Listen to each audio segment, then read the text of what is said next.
Tá bom. Bom dia, gente. Eu fiquei devendo na semana passada o vídeo e eu, durante a semana, consegui que o áudio saísse aí, né? Então, como é parte da aula passada, eu já vou passar. Depois, então, nós entramos na segunda aula. Só para você ter uma ideia da história, da onde veio a comunicação não violenta, tá bom?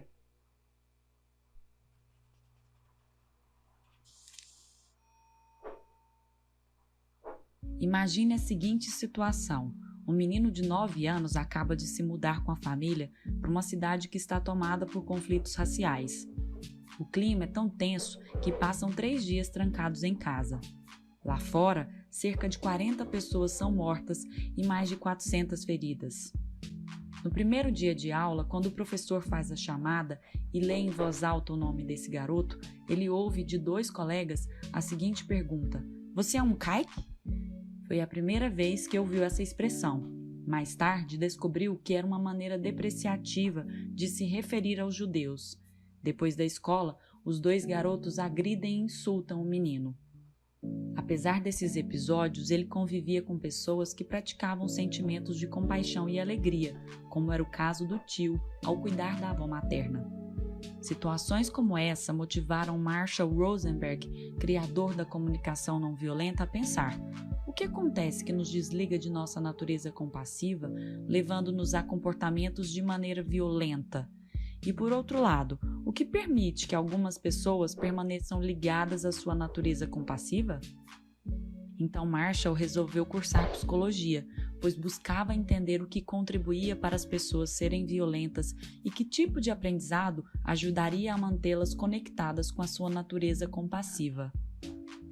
No início, ele acreditava que pessoas violentas tinham algum tipo de distúrbio mental e que na faculdade aprenderia como curar essa doença. Depois de se formar, Marshall começou a trabalhar num consultório, usando ferramentas de terapia e de psicanálise para ajudar as pessoas a lidarem com a violência, mas achou que obteve pouco resultado. Ao longo do doutorado em psicologia clínica na Universidade Wisconsin-Madison, Marshall procurou outras alternativas de tratamento e foi convidado por Carl Rogers a participar de seu projeto de pesquisa, que buscava pessoas fora do convencional. Mais tarde, quando estava terminando o doutorado, o professor Michael Hockian o ajudou a perceber que taxando as pessoas de doentes mentais e acreditando que essa era a causa da violência, estaria negligenciando a forma como a sociedade foi estruturada, de maneira a contribuir com a violência. Ao perceber que aquele caminho não estava dando certo, Marshall resolveu tratar a questão de forma diferente e se perguntou: qual propósito daria significado à nossa vida? Por mais de um ano estudou religião comparada, para saber o que as diversas culturas pensavam sobre essa pergunta. Então, por meio de leituras e cursos, chegou à conclusão de que todas as religiões diziam o mesmo: a vivência da compaixão e da doação é o que traria significado às nossas vidas, contribuindo para o bem-estar uns dos outros, de boa vontade. Em seguida, começou a se questionar: quais habilidades necessárias para se viver com compaixão? Ele percebeu, com o auxílio do professor Hockian, que fomos educados numa estrutura de dominação para manter o sistema em que vivemos. Nele, algumas pessoas dominam as outras por meio do pensamento, da linguagem e da comunicação, além de uma pedagogia de punição e recompensas, impondo-lhes o que é certo ou errado, recompensando os que agem conforme suas expectativas e punindo aqueles que desobedecem às autoridades. Para Marshall, o que cria violência é um modo de pensar, um tipo de linguagem e um modo de usar o poder. E ele passou a se perguntar: como especificamente deveríamos nos comportar para viver em harmonia, com compaixão e doação? Então estudou pessoas que mais respeitava e que mais demonstravam compaixão e satisfação ao se doarem, ao invés de procurar defeitos em quem parecia sentir prazer em criticar, culpar, comparar, julgar e insultar os outros. Foi com base nesse estudo e em pesquisas na área da psicologia que Marshall Rosenberg reuniu recursos para criar as bases da comunicação não violenta. Muito bem. Essa é a história por trás dessa realidade de comunicação não violenta. Só para que vocês tenham uma noção de onde é que ela veio, né? Agora então nós vamos entrar na nossa segunda aula.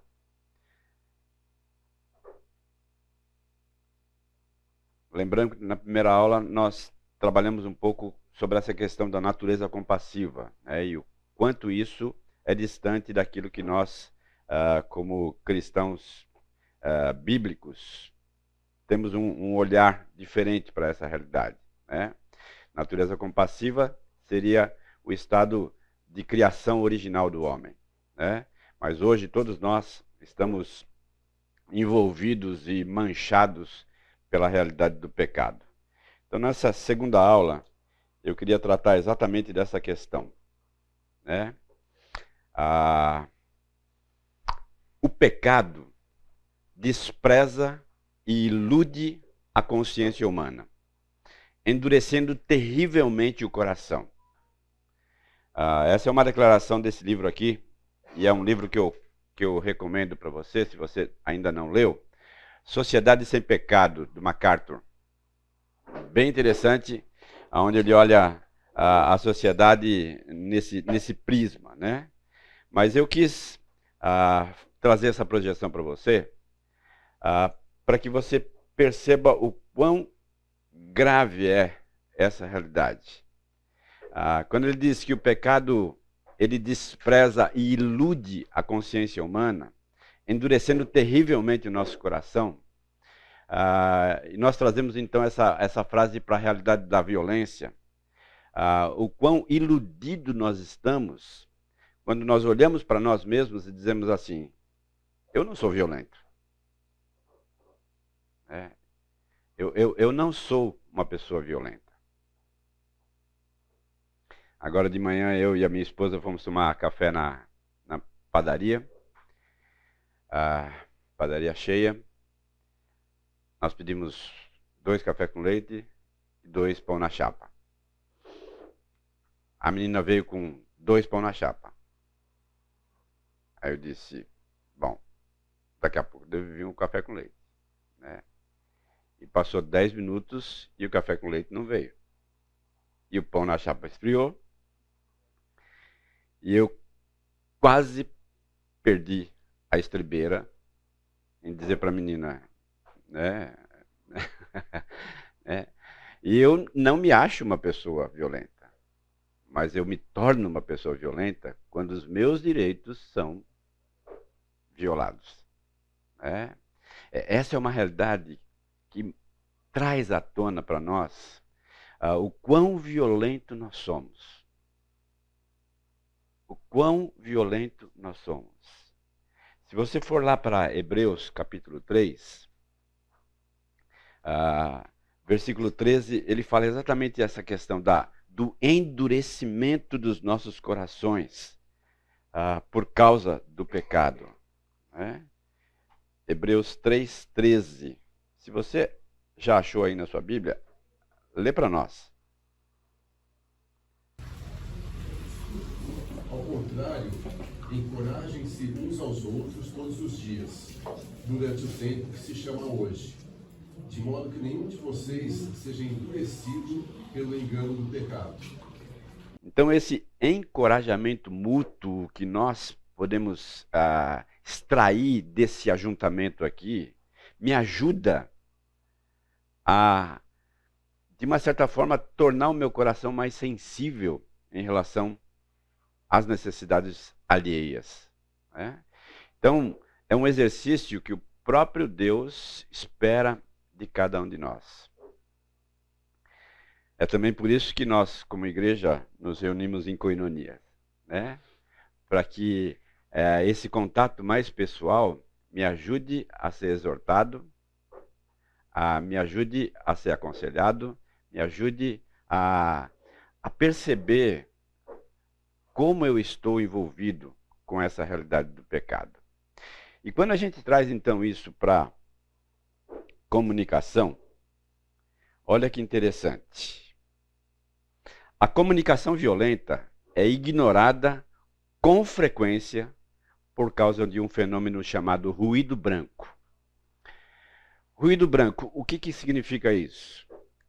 Essa é uma expressão que foi cunhada para mostrar um experimento que diz o seguinte: quando você ouve um barulho que te irrita, inicialmente essa irritação ela é gigantesca.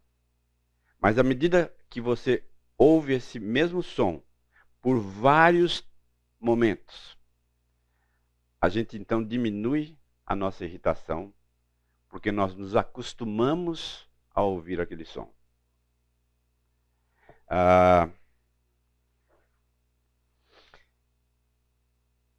Uma vez eu fui convidado para ir para a casa do meu cunhado, e ele mora na ponta da praia, em Santos, perto do porto.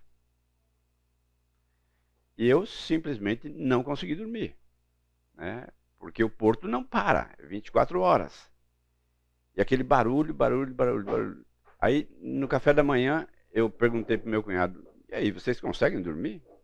Eles, no começo a gente teve um pouquinho de dificuldade, mas agora, né? Ou seja, passou.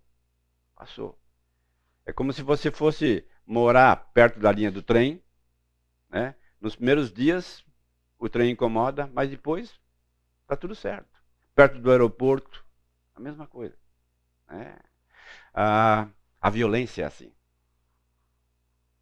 No primeiro momento ela nos espanta, mas quando ela é sistemática, a gente nem percebe. Nem percebe o quão violento eu sou e o quão as pessoas são violentas comigo, porque a gente então simplesmente acostumou que as coisas são assim. Mas será que as coisas precisam ser assim mesmo? Será que esse é o modus operandi mais adequado para os relacionamentos? Onde eu agrido você e você me agride e está tudo certo?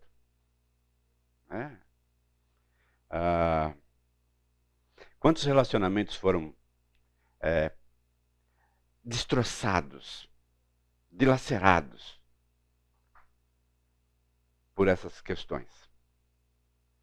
Quantos filhos hoje não falam com os pais por um episódio de violência de palavras um com o outro? E essa é uma realidade que precisa chamar a minha atenção e a sua atenção, para que nós então não caiamos nessa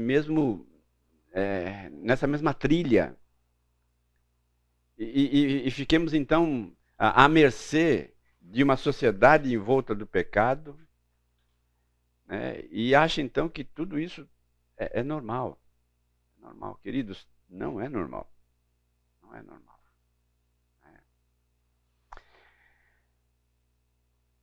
Eu queria orar nesse momento, pedindo que Deus nos dê sabedoria ao tratar desse assunto, para que esse assunto de fato possa transformar a nossa perspectiva. Quantas aulas de escola bíblica que você já participou, que você foi recheado de conteúdo, mas quando você pisa daquela porta para fora, esse conteúdo não fez absolutamente nenhuma diferença na sua vida. Eu realmente não gostaria que isso acontecesse conosco aqui. De fato, esse conteúdo ao qual você está se expondo voluntariamente possa desafiá-lo a se tornar mais pacífico nas suas palavras, no seu comportamento, no seu ímpeto diante de uma situação de conflito. Senhor, olha para nós nessa manhã. Olha para a nossa vulnerabilidade. Olha para cada um de nós, ó Deus, e enxerta o nosso coração das verdades do Teu Evangelho, do comportamento que o Senhor teve diante de situações extremamente estressantes, E nos ajuda, Deus, a tomar o Senhor como nosso grande exemplo, agindo, a Deus, assim também no nosso cotidiano. Que o Senhor olhe para cada pessoa que aqui está, que chegou aqui voluntariamente, que está se expondo a esse assunto. Que essa nossa exposição a Deus não seja um mero costume, não seja mais um ruído branco de dominicalmente estar sentado em uma sala de escola bíblica. Mas que possamos, ó Deus, fazer desse dia um dia diferencial, um dia de desafio mesmo para cada um de nós, a nos tornarmos mais parecidos com o Senhor no quesito violência. Que a paz que um dia inundou o nosso coração possa inundar as nossas palavras, possa inundar o nosso comportamento, possa inundar os nossos relacionamentos e que o teu nome seja glorificado através das nossas vidas. Obrigado por esse tempo aqui. Em nome de Jesus. Amém, Deus. Amém. Muito bem. Quais são os objetivos que eu gostaria de avançar aqui com vocês nessa manhã? Levar o aluno a compreender a importância de uma observação isenta de julgamento. Lembra que os 4 pilares da comunicação não violenta, nós falamos na semana passada. O primeiro pilar, então, é uma observação que eu preciso ter diante da situação, sem um julgamento precipitado, sem conhecimento, sem uma observação mais clara. Visualizar como este primeiro passo acontecia nas intervenções feitas por Jesus junto aos fariseus. Apresentar alguns tipos de comunicação que bloqueiam a compaixão cristã. Tornar claro a diferença entre juízo de valor e julgamento moralizador. 2 coisas distintas. Tá? E distinguir, então, observação de avaliação. Tá? Então, a observação aí é o nosso foco nessa manhã. Tá bom?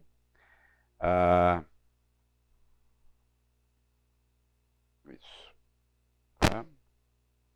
O imperativo de Jesus contra um espírito crítico que em tudo encontra alguma falta. Não julgueis para que não sejais julgados, pois com o critério com que julgardes, sereis julgados. Deixa eu fazer uma pergunta para você. Você acha que Jesus está proibindo o julgamento? Sim? Não? Não. Tá? Então, o que Jesus está querendo dizer com esse texto aí? E com esse contexto todo? Está me dando um padrão. Um padrão de comportamento no que diz respeito ao julgamento. Tá? O padrão é olhar para quem? Para ele, mas olhar também para mim. Ou seja, com o critério que eu uso para mim, alguém vai usar também.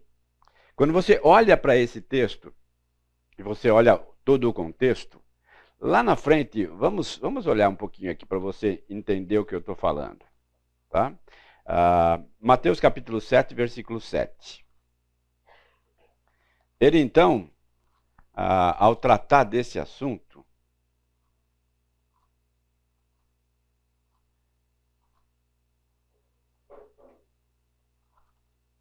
ele diz assim: não julgueis para que não sejais julgados, pois com o critério com que julgardes, sereis julgados, e com a medida com que tiverdes medido, vos medirão também. Ou seja, um padrão. Esse é o padrão. Tá? Esse é o modo ao qual as coisas devem acontecer. Tá?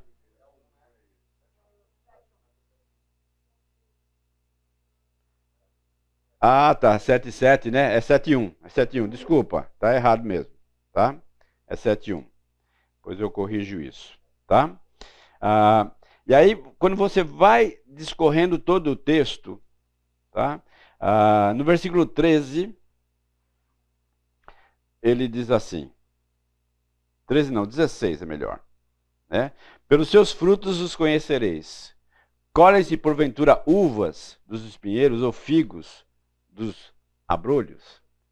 Aqui ele está começando a falar sobre os falsos profetas. E aqui ele faz um julgamento. E esse julgamento precisa estar dentro daquele critério estabelecido por ele. Tá? Então, não significa que você não possa julgar. Não. Pelo contrário, você é incentivado a fazê-lo. Mas é incentivado a fazê-lo dentro de um padrão. Dentro de um padrão e uma postura que o próprio Jesus trabalhou ao longo da sua história, da sua vida. Tá bom? Então vamos lá. Observação sem julgar. Por que isso é tão importante? Primeiro, por ser uma ordem expressa de Jesus. Ou seja, eu preciso ter uma observação antes de proferir qualquer julgamento. Porque se eu fizer o contrário, eu vou naturalmente errar. Tá? Segundo, para focalizar os fatos que estão presentes na situação com toda a clareza e entendimento. Ao observar, eu começo então a estabelecer e apresentar e aflorar alguns fatos que precisam ser levados em conta no meu julgamento. Tá? Terceiro, para que este movimento não crie nenhum obstáculo à comunicação que temos a fazer. Tá? Porque quando eu sou precipitado em emitir uma opinião, sem uma observação concreta, eu crio naturalmente um distanciamento entre eu e a outra pessoa. E esse distanciamento, ele começa a ser tão gigantesco ao ponto de criar realmente barreiras. Né? Ao ponto de criar aquela atitude de que a outra pessoa começa a falar, você já começa a pensar, lá vem pedrada. Né? Deixa eu colocar o capacete aqui, porque daqui a pouco sai uma. Né? Então, espere um pouquinho. Né? Faça uma observação mais detalhada da questão. Tá? E por fim, para não estabelecer uma combinação explosiva entre observação somada à avaliação, que levaria as pessoas a receber isso como uma crítica da minha parte para com aquela situação. Então, por que isso é tão importante? Para evitar que eu entre numa lateral de violência e de distanciamento entre eu e a outra pessoa. Naturalmente, quando eu estou falando aqui, você pode já estar pensando em situações aos quais você mesmo se colocou e percebeu que hoje você não tem mais uma aproximação com aquela pessoa porque você foi precipitado no seu julgamento, sem uma observação clara daquela situação. Né? E quando a gente faz isso, naturalmente nós entramos naquele ruído branco que acabamos então não percebendo a complicação disso. Tá? Já vimos que o pecado ele é capaz de nos afastar uns dos outros e com isso viabilizar a violência entre nós. Lembra de Absalão e Davi? O que você sabe dessa história? Alguém? Não? Quem era Absalão? Filho de Davi. Tá? E o que num dado momento aconteceu na história deles? Que provocou um distanciamento e uma violência. Isso, tá? Então, houve lá um episódio de violência entre dois irmãos, tá? Isso então, naturalmente, trouxe à tona um problema grande familiar, tá? E esse problema então foi marcado por essa realidade, né? Segundo Samuel 15:6, o verso 12 diz assim: desta maneira fazia Absalão a todo Israel que vinha ao rei para juízo, e assim ele furtava o coração dos homens de Israel. Lembra? Havia ali uma disputa do reinado. Absalão queria também tomar o lugar de Davi por causa dessa situação toda. E ele então monta uma situação onde ele começa a receber o povo e a trabalhar então com as realidades que o povo trazia para ele, né? E nesse trabalhar com o povo, o texto coloca aí, ele furtava o coração dos homens. Agora, furtava o coração dos homens fazendo o quê? Denegrindo Davi e exaltando a ele mesmo. Sempre que a gente entra em conflito com alguém e uma terceira pessoa se envolve, tá? A nossa tendência é denegrir a outra pessoa, nos exaltar, a fim de que aquela pessoa terceira tome o nosso partido. Percebe como isso é sintomático de violência? Porque eu estou mais preocupado comigo mesmo e mais interessado em trazer aquela pessoa para o meu lado, e que se exploda o outro, do que resolver o problema. A resolução do problema não é dessa forma. E não é dessa forma que a palavra de Deus nos ensina. Se houver um conflito entre eu e você, o que a Bíblia diz? Vai lá e fala com ele. Sozinhos. Cada um vai defender o seu ponto de vista e vai tentar chegar num acordo. Se houver necessidade de pedir perdão, peça perdão. Se houver necessidade de restauração, restaure, para que vocês então não permitam que essa violência entre vocês distancie. Distancie vocês. Esse é o caminho de Deus, tá? Vamos identificar aí algumas formas específicas de linguagem que contribuem para o nosso comportamento violento em relação aos outros e a nós mesmos. Então, a comunicação que bloqueia a compaixão, tá? Então vamos tratar um pouquinho sobre essa realidade, tá?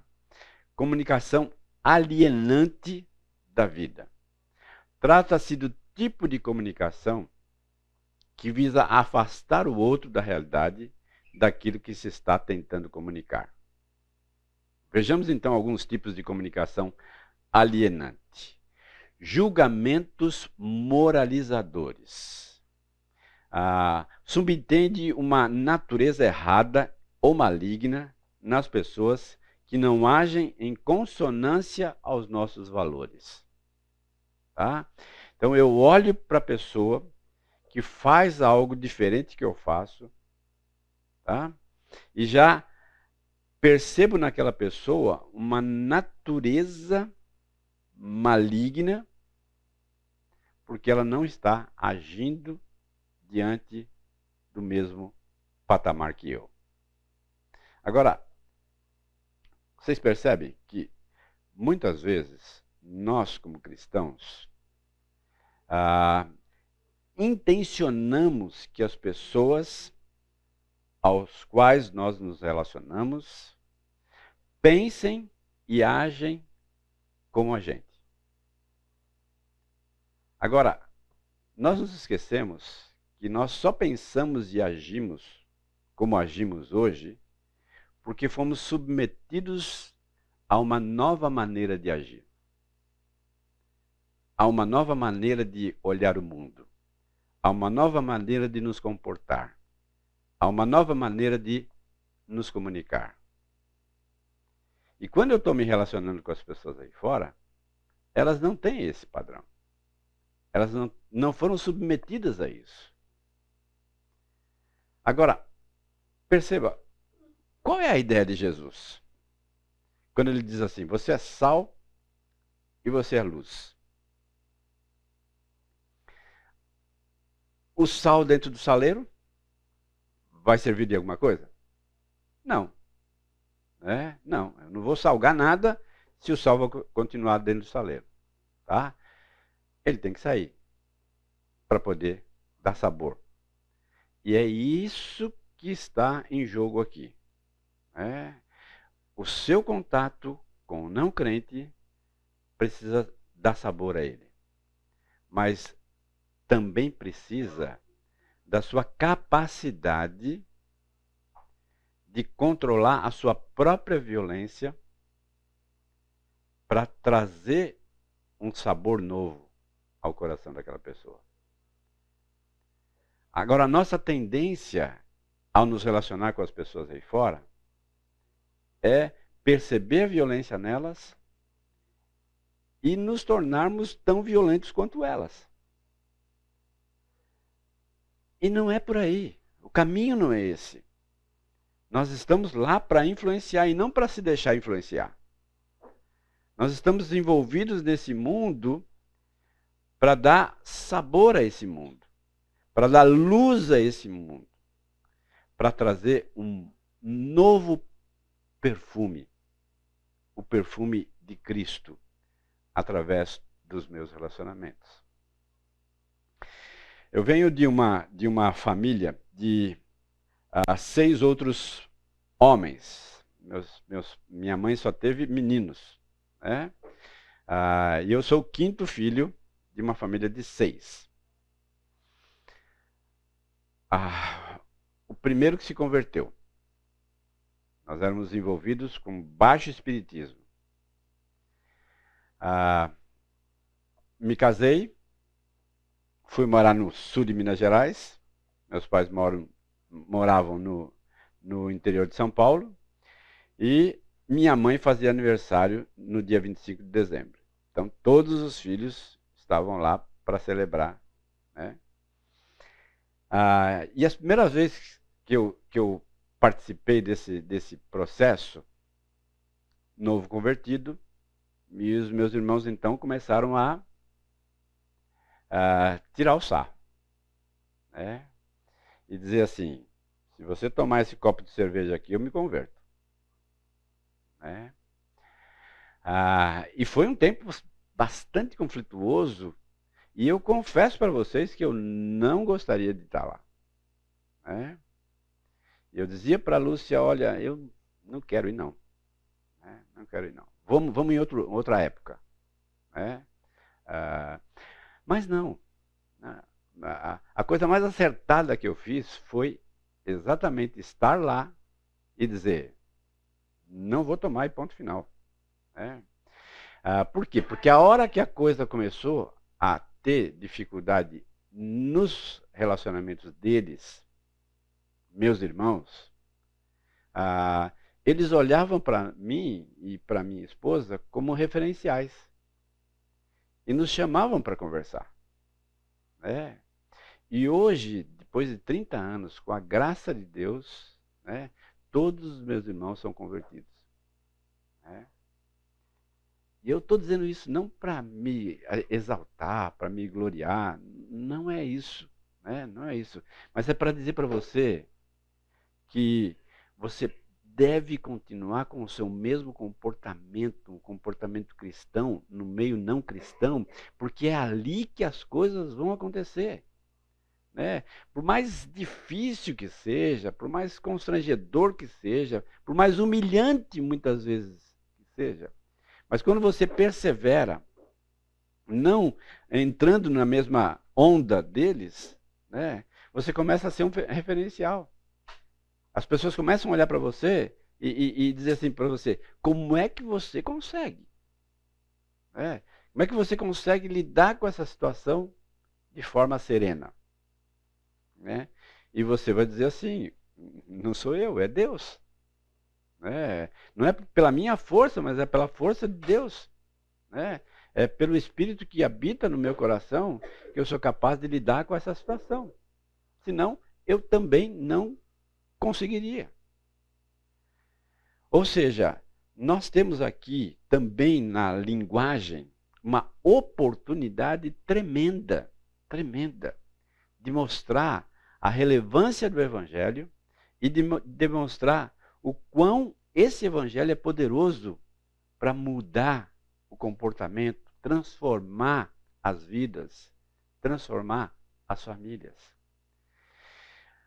Você pode estar dizendo assim, você não conhece minha família. Né? Quão duro eles são. Lembra que água mole em pedra dura, tanto bate até que fura. Um evangelho pautado constantemente, ele traz transformação. Primeira igreja que eu pastoreei, uma igreja de origem húngara e alemã. Tinha culto em húngaro, culto em alemão e culto em português. Me converti ali naquele contexto, fui para o seminário, voltei do seminário e fui pastorear aquela igreja. No dia do meu casamento, o pastor da minha igreja que ia fazer, ele tinha 90 anos, faleceu. Me casei, fui para o lua de mel, voltei e assumi a igreja.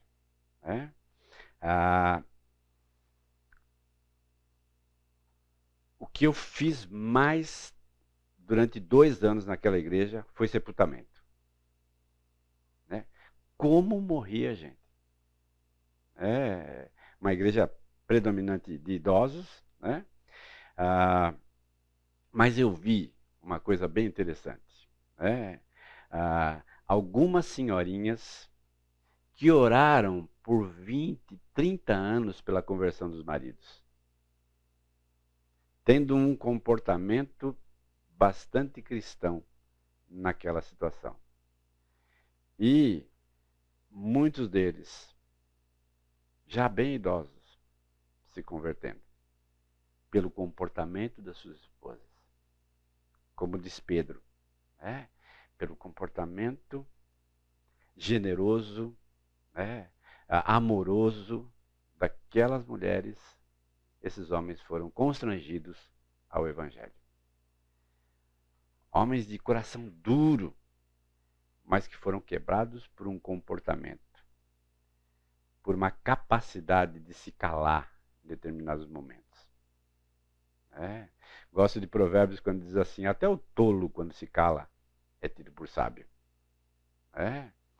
Então, lembra, você tem no Evangelho, você tem na Palavra de Deus ferramentas capazes de tornar viável essa realidade da expansão do Evangelho no coração das pessoas através do nosso comportamento, através da nossa linguagem.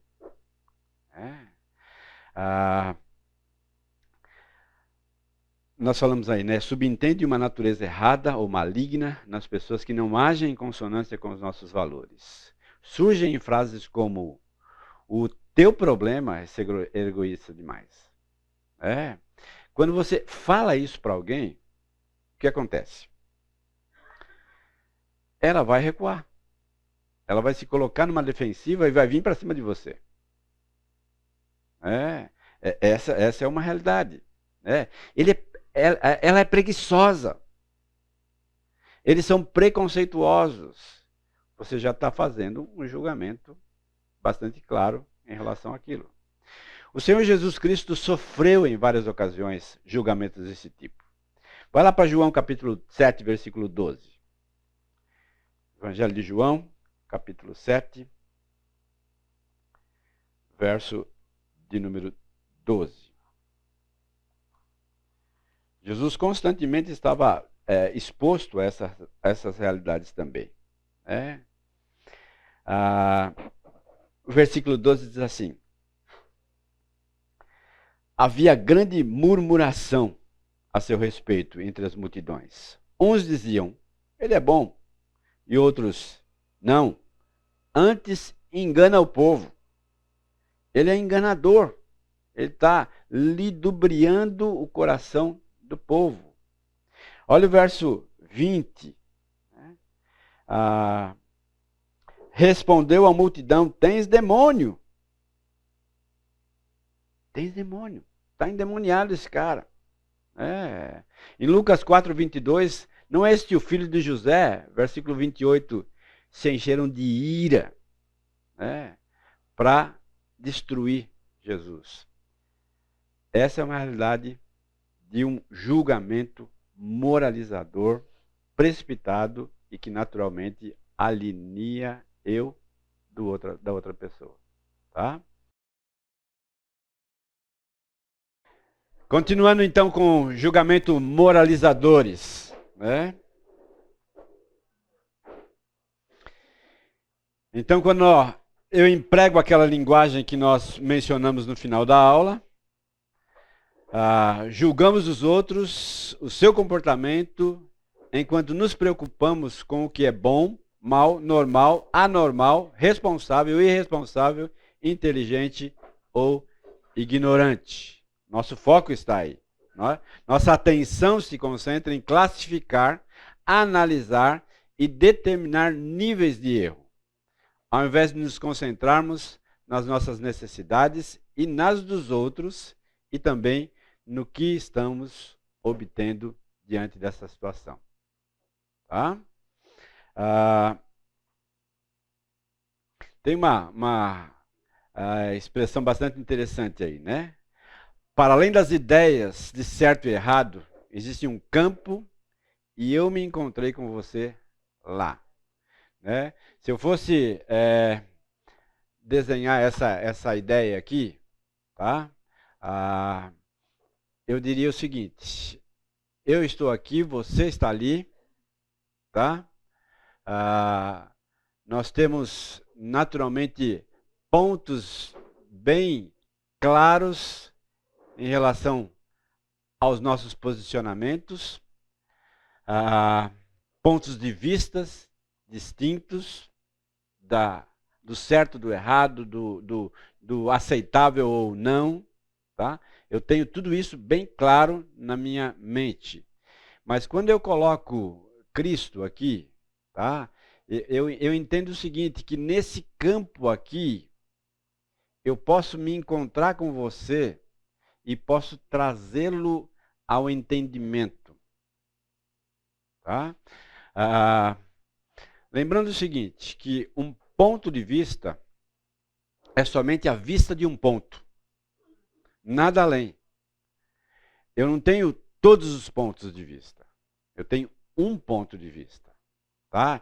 Enquanto eu estou olhando aqui e estou dizendo isso aqui é a questão, o outro também está olhando ali, também está focado num ponto de vista. Mas quando eu entro nessa realidade aqui, onde Cristo se faz presente, eu posso começar a perceber e trafegar pela estrada mais assertiva possível para atingir realmente o coração daquela pessoa. Porque é este o propósito.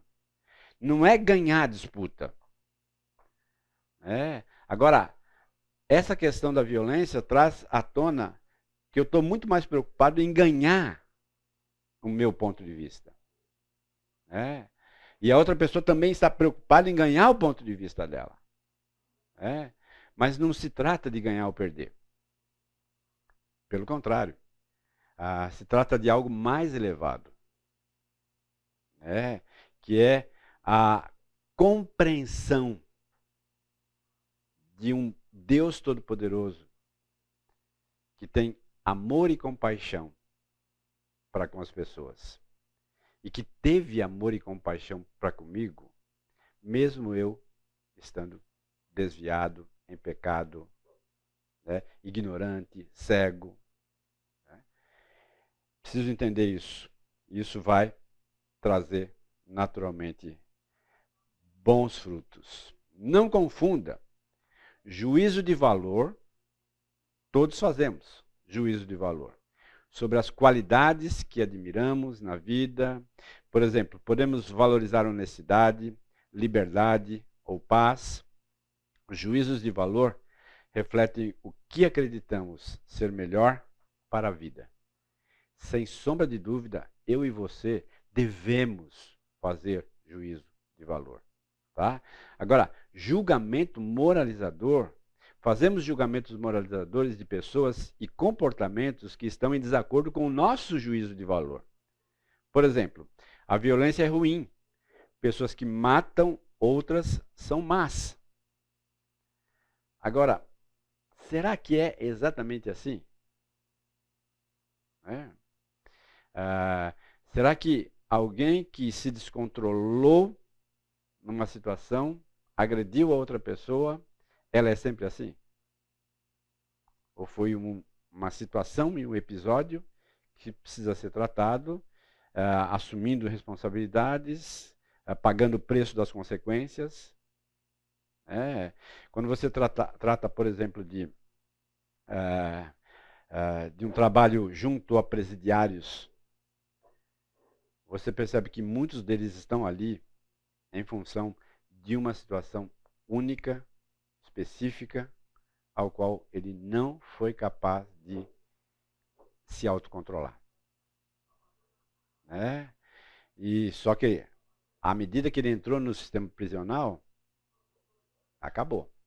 O rótulo está sobre ele e ele vai pagar esse preço ao longo da sua própria caminhada. Ao perceber isso, eu preciso entender. Tem um exemplo aí da CNV. Tenho medo do uso da violência para resolver conflitos. Valorizo a resolução de conflitos por outros meios. Ou seja, existem outros meios. Eu tenho possibilidade de avançar em outros meios. Olha que interessante o meio estabelecido por Jesus nessa questão. João capítulo 8, o texto vai de 1 a 11.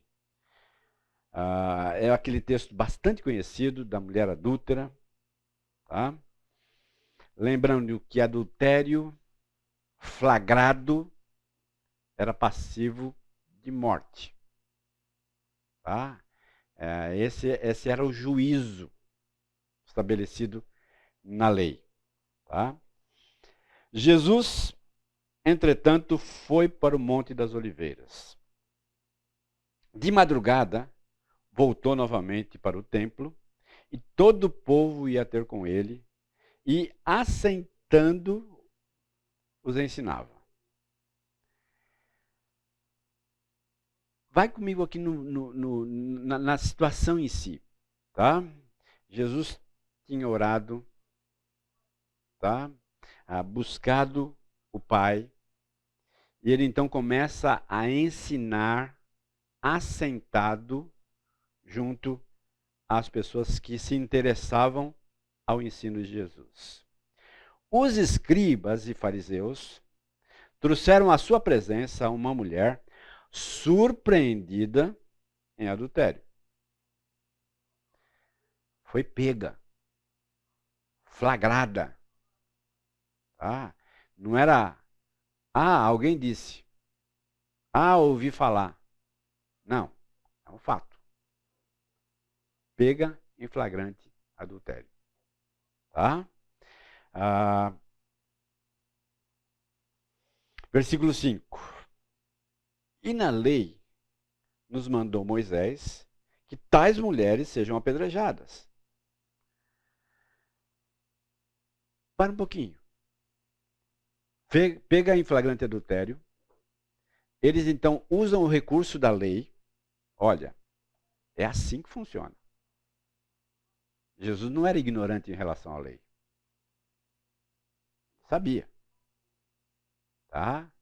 E eles então vêm com um confronto para Jesus. O senhor tem que decidir. Né? Como é que você vai decidir? Como é que o senhor vai decidir nessa situação? A lei está dizendo que ela precisa ser apedrejada. O que dizes? Versículo 6. Isso diziam eles, tentando para terem do que o acusar. Agora, essa percepção não está limitada a Jesus. Essa percepção eu preciso ter. Eu preciso ter. Você precisa ter. Essa percepção de que quando uma situação que espera uma decisão sua, ela na verdade está confrontando você ou levando você para uma decisão de violência, para uma postura de violência. Toda e qualquer pendência que eu tenho com alguém, eu sempre tenho dois caminhos a seguir. Eu posso seguir o caminho da violência ou eu posso seguir o caminho do entendimento, da racionalização daquela situação em si. Tá? A fim de trazer, então, uma resolução. E não apenas, então, somente uma ruptura. Tá? E um distanciamento. Tá? Olha o que Jesus faz. Versículo 6, isso diziam eles, tentando para terem de que acusar, mas Jesus, inclinando-se, escrevia na terra com o dedo. O que será que Jesus pensou? Ao ouvir, ao saber que eles estavam esperando uma resposta, ele se inclina e começa a escrever no chão.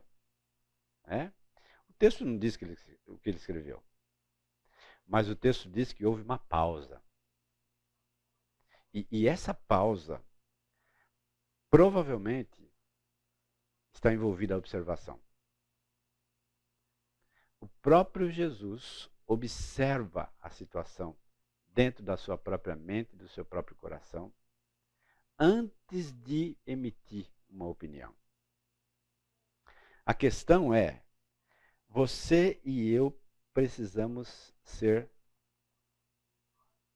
pouco acelerados ao emitir uma opinião. É que nós vivemos numa velocidade muito acelerada. Então, desacelerar é também dar tempo para a observação, dar tempo para a análise da situação, antes de simplesmente reagir. Você pode fazer isso. Eu posso fazer isso. E ao fazer isso, eu colho mais informações que me dão mais sustentação para a minha decisão. Que dão um certo alicerce para que eu possa, então, responder corretamente, assertivamente, adequadamente naquela situação. Tá? Versículo de número 7. Como insistissem na pergunta, olha lá, você também vai ter isso, eu também vou ter isso. As pessoas vão cobrar. Você tem que decidir, você tem que decidir. Calma, não entra nessa vibe. Calma, você não precisa decidir. Já, naquele momento ao qual você está sendo pressionado a decidir. Essa pressão é que eu e você não podemos nos submeter. Porque ao submeter, você vai naturalmente correr o risco de errar na sua conclusão, na sua colocação. Jesus se levantou e lhes disse. É claro que nem eu e você e nem o texto diz o quanto tempo isso relevou. Mas a gente percebe claramente que não foi de imediato. Ele ouviu, começou a escrever no chão, eles insistiram e depois então ele falou. Quantos minutos passaram? Não sei. Quanto tempo passou? Não sei. Mas o que eu sei é que não foi imediato. Ele parou, escreveu no chão, esperou eles insistirem para depois se posicionar. Tá? Jesus se levanta e diz: aquele dentre vós estiver sem pecado, seja o primeiro que lhe atire pedra. Com isso, Jesus estava fazendo o quê?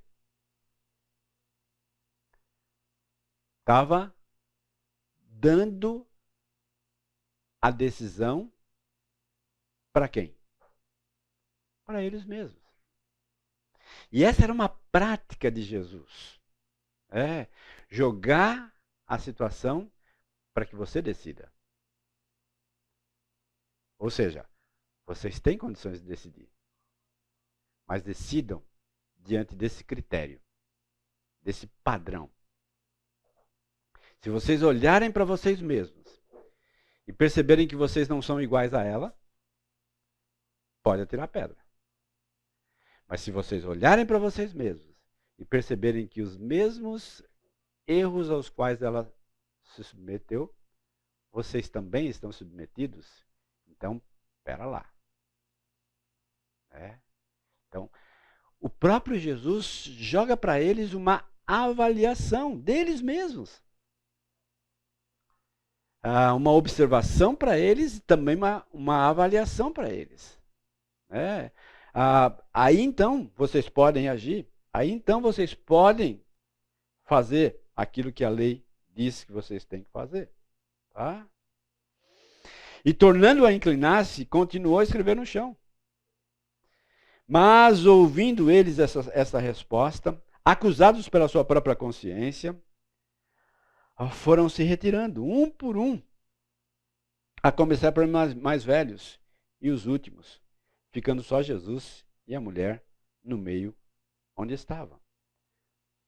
Ou seja, aquela maneira de colocar as coisas foi tão gritante ao coração, aos ouvidos daquelas pessoas, que elas não foram capazes de cumprir aquilo que a lei dizia que elas deviam cumprir. Porque eles perceberam que, ao fazê-lo, eles também estariam se autocondenando diante daquela situação. Esse era o desafio que o próprio Jesus está trazendo para mim e para você. No pensar e no falar em termos da minha própria vulnerabilidade. Constantemente fica claro para mim que quando eu estou combatendo uma pessoa, na verdade eu estou combatendo a mim mesmo também. Porque o mesmo combate que eu faço com ela são situações às quais eu também tenho dificuldade. Tá? E o texto então termina, né? Erguendo-se Jesus, não vendo a ninguém mais além da mulher, perguntou-lhe: mulher, onde estão aqueles teus acusadores? Ninguém te acusou? Ninguém te condenou? Respondeu ela: ninguém, Senhor. Então ele disse: Jesus, nem eu tampouco te condeno. Vai e não peques mais. Ou seja, Jesus passou o pano aqui? Não. Mas ele deu a oportunidade do conserto. E o que muitas vezes nós não fazemos com as pessoas que erram conosco. Não damos a oportunidade delas se consertarem. Nós simplesmente rompemos violentamente e um distanciamento. Minha família conta que meu pai ficou por 10 anos sem conversar com a mãe. Por uma situação que aconteceu com a irmã, nem com ele. Nem com ele. Meu pai já faleceu, mas eu tive a oportunidade de conversar com ele. E ele diz: como eu me arrependo daquele tempo. Como eu me arrependo daquele tempo. De ficar 10 anos sem nenhuma comunicação com a mãe. Por causa de uma situação assim. Esse é o padrão do mundo, não é o nosso padrão. Nosso padrão é diferente. O próprio Jesus está trazendo aqui para você um padrão de percepção da minha própria vulnerabilidade. É. Uma segunda colocação um distanciamento alienante entre eu e a outra pessoa é quando eu começo a fazer comparações. Comparações são uma forma de julgamento. O apóstolo Paulo chama a comparação de uma revelação de insensatez, ao dizer em 2 Coríntios 10, 12. Vamos lá, 2 Coríntios capítulo 10, versículo 12. 2 Coríntios 10, versículo 12. Porque não ousamos classificar-nos ou comparar-nos com alguns que se louvam a si mesmos. Mas eles, medindo-se consigo mesmos e comparando-se consigo mesmos, revelam insensatez. É insensatez isso. Alguém já disse que comparações são fatais porque pessoas não são iguais. Quando eu comparo X com o Y aqui, tá? Eu estou esquecendo que o X é diferente do Y. E o Y é diferente do X. Ou seja, é insensatez. É fatal isso. Porque as pessoas não são iguais. Não são iguais. É uma família com 3, 4 filhos, onde os pais têm a tendência de comparar o filho número 1 com o número 3, o filho número 2 com o número 1 e assim sucessivamente. Essas comparações, elas vão distanciar. Elas vão distanciar um do outro. E vão ser encaradas como uma espécie de violência. Porque elas não são iguais. Os filhos não são iguais. Podem ter a mesma educação, mas são diferentes. E vão interpretar a vida de forma diferente. A outra consequência direta da comparação é que esse tipo de pensamento e linguagem acaba por bloquear o livre exercício da compaixão, como forma de aproximar as pessoas e não separá-las ou classificá-las de boas, más, bonitas, feias e assim sucessivamente. Quando eu comparo, eu na verdade estou separando, eu estou tornando mínima a ideia da compaixão que eu preciso ter com as pessoas. Uma terceira colocação aí, ainda dessa questão de distanciamento, de alienação. Negação de responsabilidade. A comunicação alienante da vida turva nossa consciência de que cada um de nós é responsável por nossos próprios pensamentos e sentimentos e atos. A semana passada eu coloquei, nós somos responsáveis. Eu sou responsável pelas minhas ações, pelas minhas reações. Eu sou uma pessoa responsável. Negamos responsabilidades por nossos atos quando os atribuímos a forças vagas e impessoais. Nossas condições históricas, pessoal ou psicológica. Ou seja, olha, eu venho de uma família italiana e a gente não consegue, simplesmente não consegue. Eu estou fugindo da minha responsabilidade, colocando a minha responsabilidade na minha herança cultural. Não, eu tenho responsabilidade. Ações dos outros.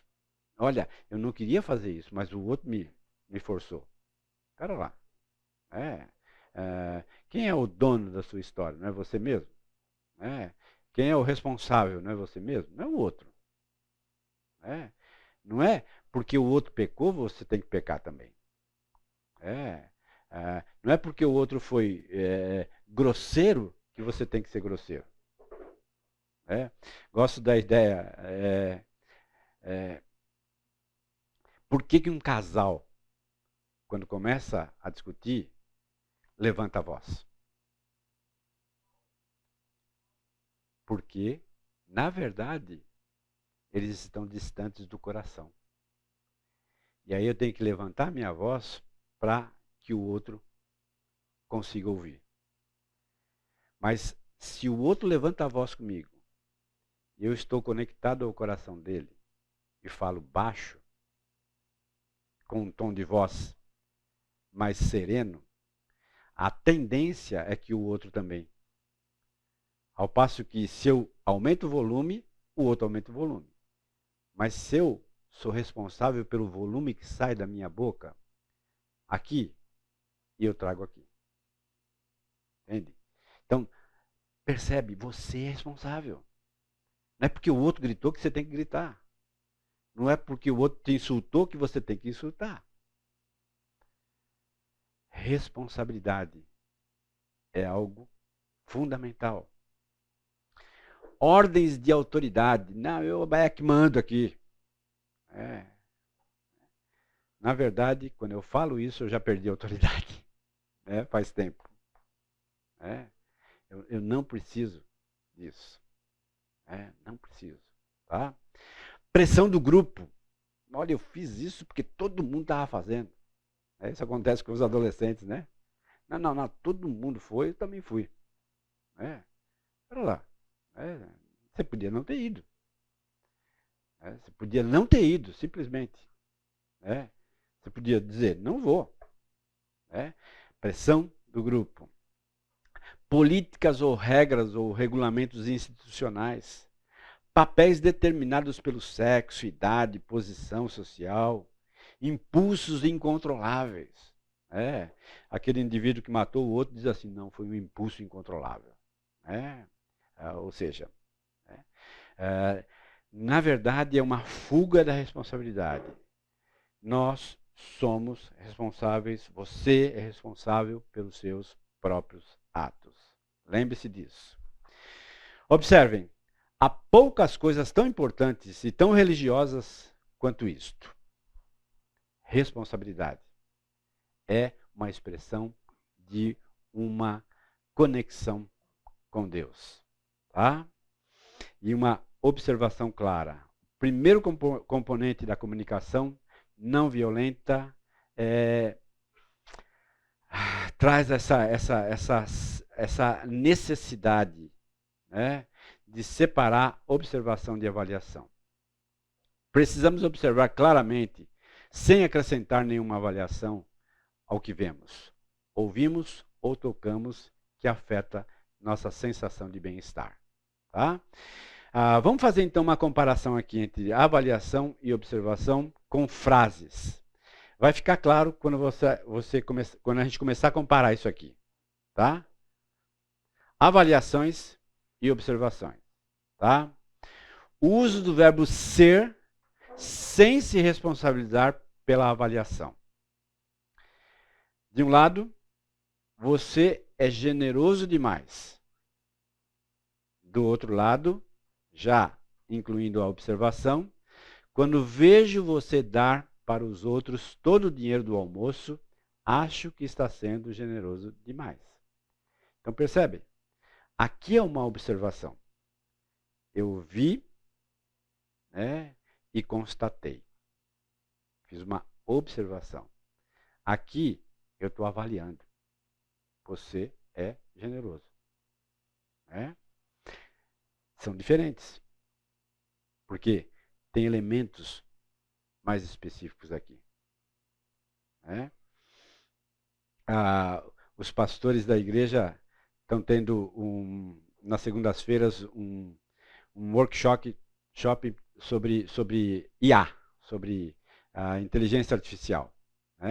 E uma coisa interessante que o preletor disse é que se você for mais específico possível ao perguntar para a inteligência artificial, ela vai responder mais específico possível para você também.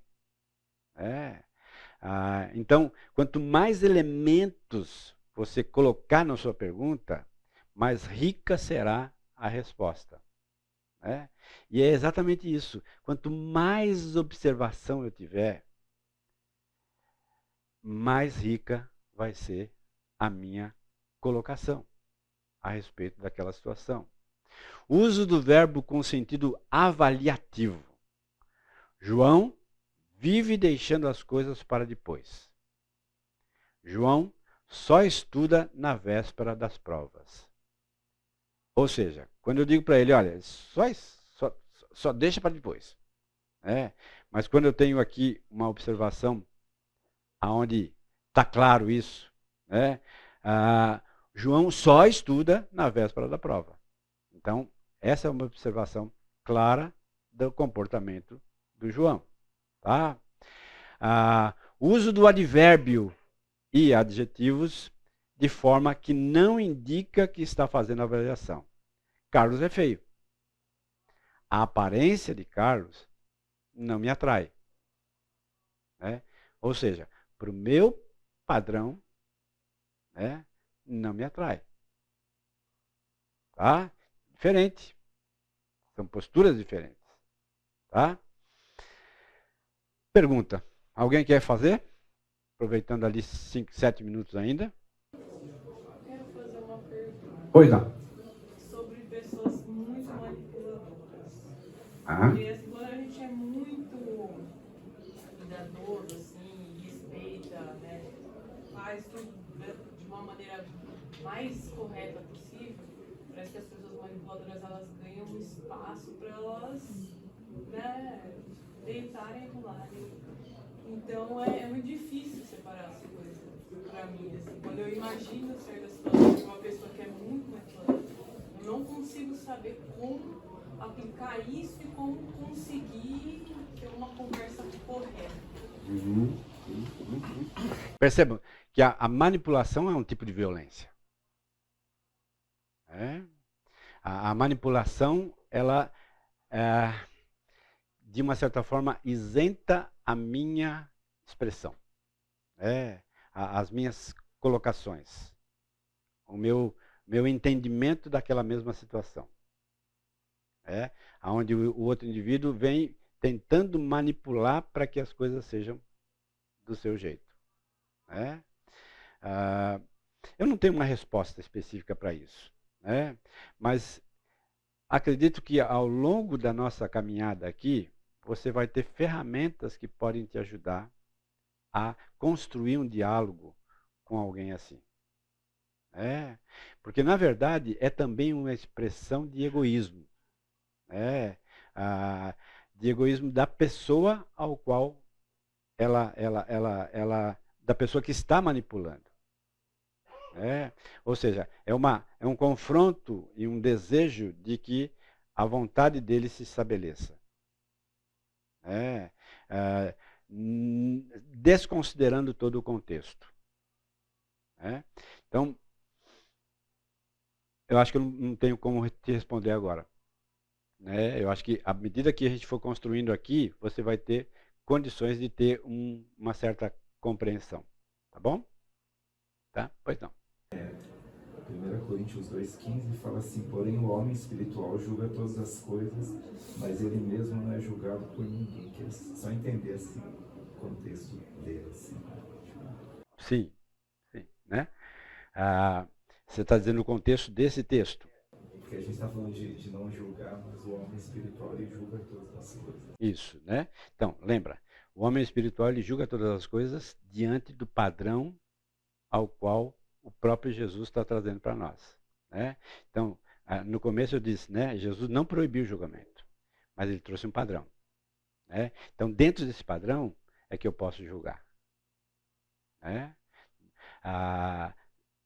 A questão do nosso julgamento aqui é a precipitação ao fazê-lo. Por isso que a gente está dizendo o seguinte: eu preciso observar claramente, profundamente, para poder então emitir um julgamento. Tá bom? Pois não. Um complemento aqui para o irmão é que Tá. o próprio contexto ali de 1 Coríntios já diz, vocês não sabem que haveremos de julgar os anjos, quanto mais as coisas dessas vidas. Então, havendo questões relativas às coisas dessa vida, nomeiem juízes dentro do contexto da igreja. Melhor, nomeiam juízes. Quando vocês têm questões relativas às coisas dessa vida, nomeiam juízes os que são rejeitados nas questões relativas aos valores da igreja, ou seja, for como juiz alguém de fora? Não, põe alguém de dentro e vocês dentro do corpo resolvam essas questões. Dentro do padrão. Né? Joia. Isso aí, né? Só para a gente terminar aqui. 4. Confundir previsão com certeza. Tá? Se você não fizer refeições balanceadas, sua saúde ficará prejudicada. Uma observação diferente. Se você não fizer refeições balanceadas, temo que sua saúde ficará prejudicada. Tá? Não ser específico a respeito das pessoas a quem se refere. Os estrangeiros não cuidam da própria casa. Não vi aquela família estrangeira da outra rua limpar a calçada. Então, eu não botei todo mundo no mesmo saco, né? E rejeitei todos. Né? Mas aquela situação específica foi assim. Tá? Usar palavras que denotam habilidade sem indicar que se está fazendo uma avaliação. Zequinha é péssimo jogador de futebol. Do outro lado, em 20 partidas, Zequinha não marcou nenhum gol. Tá? E mais para frente, presta atenção. As palavras sempre, nunca, jamais, etc., expressam observação quando usadas das seguintes maneiras. Sempre que vi Ricardo ao telefone, ele falou pelo menos meia hora. Não consigo me lembrar de você jamais ter escrito para mim. Exagero de linguagem associam avaliações às observações. Você está sempre ocupado. Ela nunca está quando precisamos dela. Quando essas palavras são usadas como exagero de linguagem, é comum provocarem a não compaixão e reações defensivas. Sempre que há um conflito, a gente tem a tendência de usar palavras exageradas. Você nunca fez isso. Né? Mas ele já fez. Algumas vezes. Não frequentemente. Então, nunca é exagero. Tá? Palavras como frequentemente e raramente também podem contribuir para confundir observação com avaliação. Avaliações. Você raramente faz o que eu quero. Observação. Nas últimas 3 vezes em que comecei alguma atividade, você disse que não queria fazê-la. Ele aparece aqui com frequência. Ele aparece aqui pelo menos 3 vezes por semana.